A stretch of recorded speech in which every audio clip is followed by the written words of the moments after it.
One of the main problems with covert harassment is that the people who are closest to the target don't notice most of the attacks against the target. They notice the hardships, but they don't realize that those hardships are actually attacks. This is because covert harassment comes from the kingdom of darkness. It's a spiritual attack directly from the synagogue of Satan, and it manifests in the real world. Equally as important is the fact that covert harassment is designed to look like everyday normal activity, and these are the reasons people miss it. Guys, if you don't remember any other facts about it, remember those. Now, I didn't want to go here just yet because I'm actually in the process of writing a book about this individual, but he's very relevant to this topic, so I have to mention him in this video. Did you guys know that the biblical story of Job is an account about covert harassment and how it's actually done? Yes, it is. In fact, Job even refers to himself as a target in chapter 7, verse 20. For the purposes of this video, I'm not going to go into all of the details regarding the Job account because it's just too much information. And I'm sure that most of you guys already have a pretty good understanding of the account.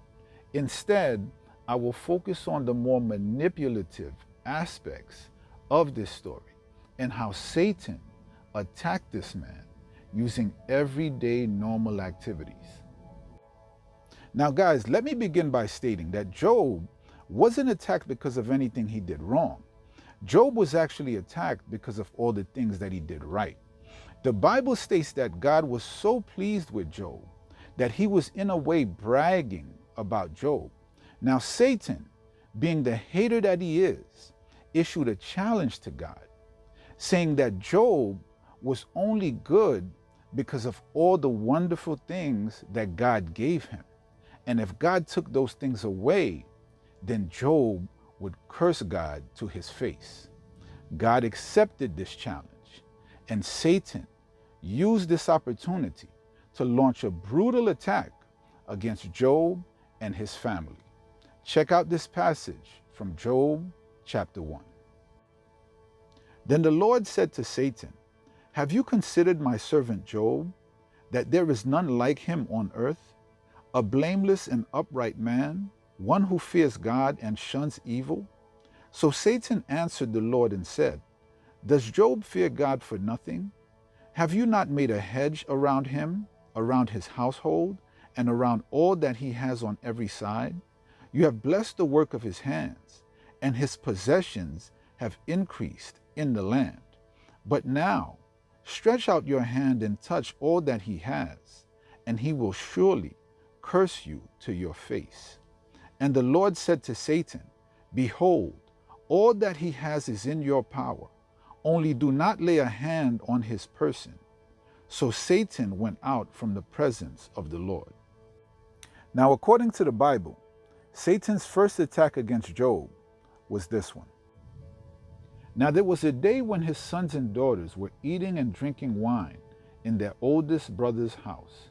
And a messenger came to Job and said, "The oxen were plowing and the donkeys feeding beside them, when the Sabaeans raided them and took them away.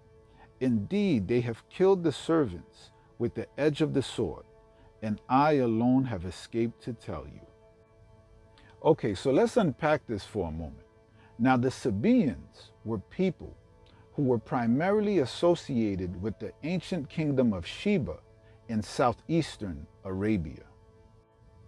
Now, according to this passage, in Job chapter 1, the Sabaeans pulled a raid in which they stole cattle and they killed servants.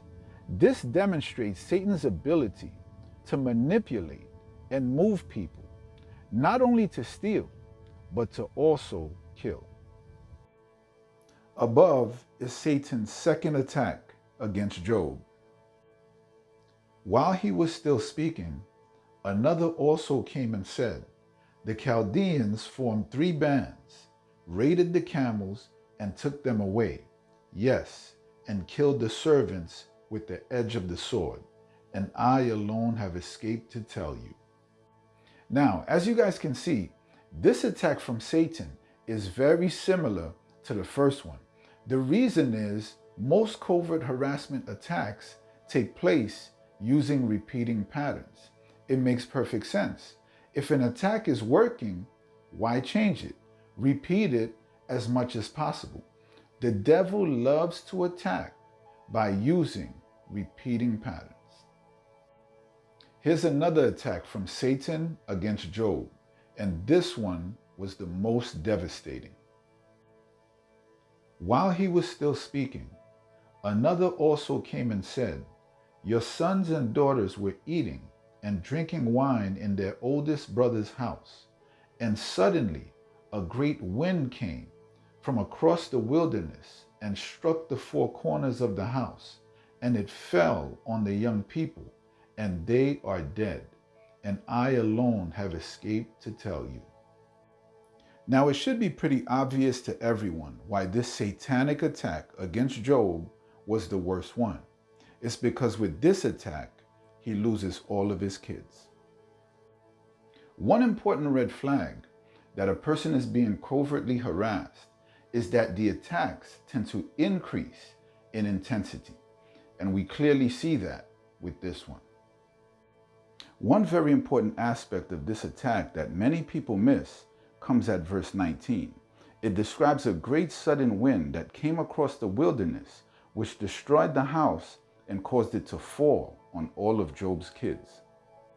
If you look closely, verse 19 demonstrates weather control. Yep, higher dimensional beings are able to manipulate the weather in our dimension, providing the being is powerful enough. Don't take my word for it, folks. This was demonstrated by none other than the Lord Jesus Christ himself, who in the Gospel of Mark, chapter 4, verse 39, was able to rebuke a storm and cause it to die down with the words, "Peace, be still." Anybody wonder where these sores came from that are all over Job's body? Well, it turns out that Satan went back to God to rework the terms of their agreement. Because if you guys remember, the first time they met, God told Satan that he wasn't allowed to touch Job's physical body. Well, that changed in their second meeting, when Satan realized that he just couldn't break Job. Check out this next passage. Then the Lord said to Satan, "Have you considered my servant Job, that there is none like him on earth, a blameless and upright man, one who fears God and shuns evil, and still he holds fast to his integrity, although you incited me against him to destroy him without cause?" So Satan answered the Lord and said, "Skin for skin, yes. All that a man has, he will give for his life. But stretch out your hand now and touch his bone and his flesh, and he will surely curse you to your face." And the Lord said to Satan, "Behold, he is in your hand, but spare his life." So Satan went out from the presence of the Lord and struck Job with painful boils from the sole of his feet to the crown of his head. Folks, the boils that appeared on Job are very similar to electromagnetic attacks, which many targets say that they're affected by. I've said this before. The effects of spiritual attacks can cause skin damage that mimic directed energy weapons. And finally, guys, the Bible is crystal clear that all of the calamities that happened to Job were caused by Satan. In addition to this, none of the people who were around Job at the time knew that he was being attacked by Satan. Instead, they blamed Job for what was going on with him, which is typically what happens to targets. They suggested that Job must have offended God in some way, and that's the reason these things were happening to him. But we know that wasn't the case at all. Thanks for watching, guys, and God bless.